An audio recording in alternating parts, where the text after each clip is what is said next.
I've been cooking things and posting on Facebook, and a lot of people have asked me, can you make a video? I said, sure, why the heck not? Let's give it a shot. So what we're gonna do today is to make some wheat bread, and we're gonna do it in the Cuisinart. Now, a lot of people say you gotta use the dough blades. I say, no way, let's use the steel. Steel's gonna give me a nice fast action to generate the gluten structure we're looking for. I've got all my ingredients out. So I've got 2 cups of bread flour, 2 cups of wheat flour, 4 tablespoons of unsalted butter. I have also got out here some salt. That's going to be 1.5 teaspoons of salt. I've got some yeast, 2 1/4 teaspoons of active dry. And then over there, I've got some sugar. Now we want to put the dry ingredients into the food processor first, and then we'll add some water. The most important item to bring to the table here, let me go find it. Sorry for this. Here it is. This is going to be instant read thermometer, because this guy right here is going to tell us the temperature of the dry ingredients, and then from that we will figure out the temperature that we need for the water. Let's go start with the yeast and sugar. And then we'll add in the bread flour and then the wheat flour. All right, now we got salt going in. And we'll add the butter. Now the butter I cut up into little cubes, you can see. So we'll pop that in there, and the action of the cutting blades is going to get that nice and well incorporated into the dough. All right, here we go. I'm going to pulse it a little bit, get it running.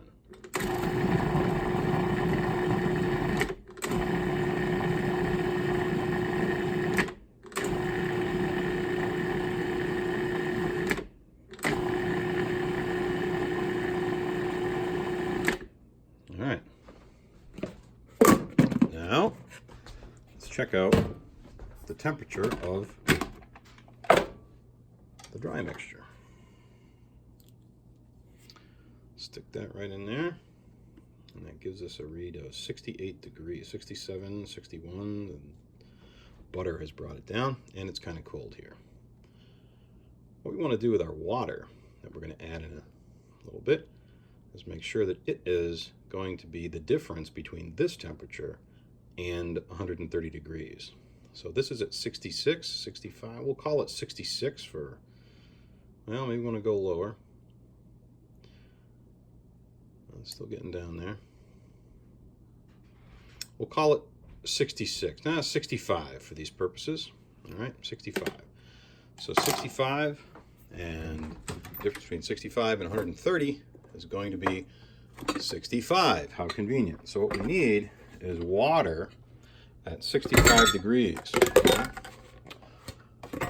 So what we need for this is 1 1/3 cups of water. Get the water running.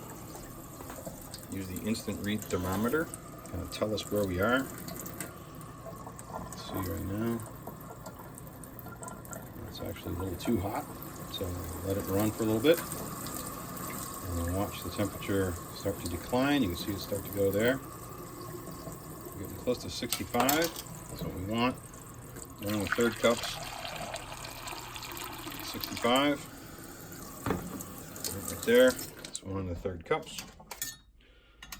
At, 63, 64, 65. That's actually probably just about right. Okay, perfect. All right. So what I'm going to do, cover back on, give it some more little pulse. All right.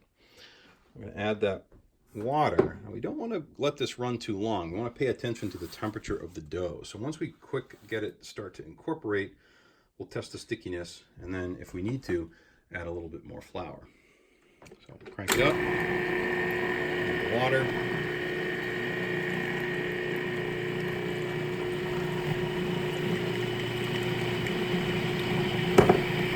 Starting to roll. That's going to start to form a dough ball. Just like they were saying.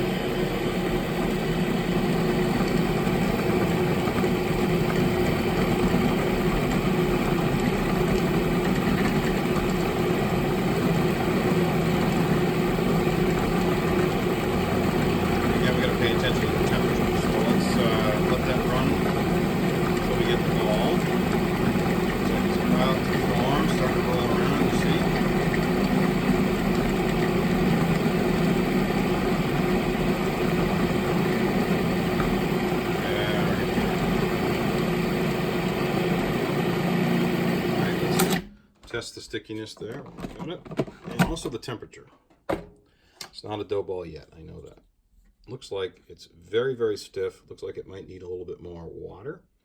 And you can see that we're still at a very low temperature. So that's good. Actually, that might be okay. Let's let that run a little bit.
Temperature. We don't want to overheat the dough, right? So now we're up 75 degrees. We are about where we want to be, under 80, which is great. So this thing is in pretty good shape. Look at that. All right, beauty. Okay, let's let that rest for a minute or so. And we're going to take it out and we're going to stick it right in this pan. You say, what the heck? Yeah, I'm just going to stick it in the pan. I'm going to let it rise in the pan, and then we'll cook it right there. I know that that's sacrilegious for many people, but I find that this gets a very good result. We've already pretty much beaten the heck out of this dough, so it is ready to roll. And then we'll just get it in there and let it rise. It'll take a long time to rise, which is fine. My house is kind of chilly, as we can tell from the instant read, looking like 65 and so. All right, let's get it out of there and into the pan. Doing this one-handed, so I hope we don't drop it. I have put some oil in the pan.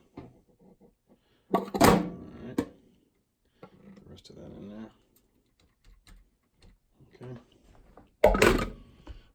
Get the whacker out of there. It's pretty good. Hey, what I'm going to do, so I'm going to try and hold you under my chin. I'm sure that's not going to work very well, but you never know. Stranger things have happened.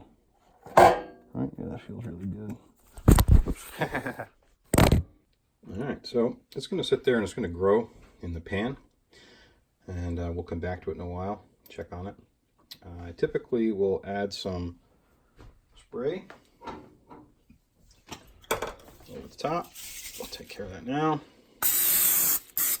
Just to keep it nice and moist all the way through. And I'll put some Stretch Tight on there just to keep it nice and moist as well. There you go, rising now. We'll check on it in a little bit. All right, so it's been rising long enough. In my case, it was a couple of hours just because of the temperature. And you can do better, I'm sure. What I want to do is give a little slice across the top.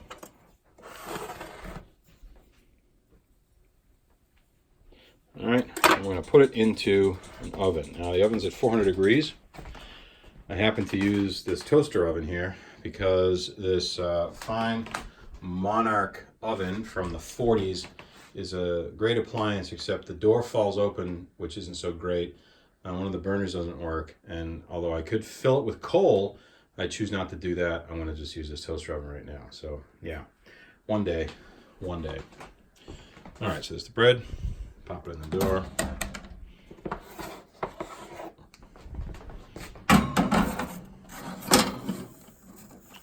Now we're going to cook this thing for at least a half an hour, probably closer to 40 minutes. It's a big loaf. It's going to rise up high. The mix, you could have divided it. If you wanted to divide it, put it into smaller loaves, but I put it in a bigger loaf pan.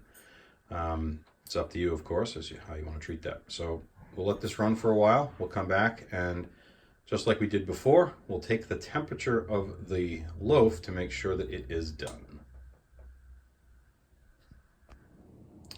There you have it. Delicious wheat bread made in the Cuisinart, gas and cooked in a toaster oven.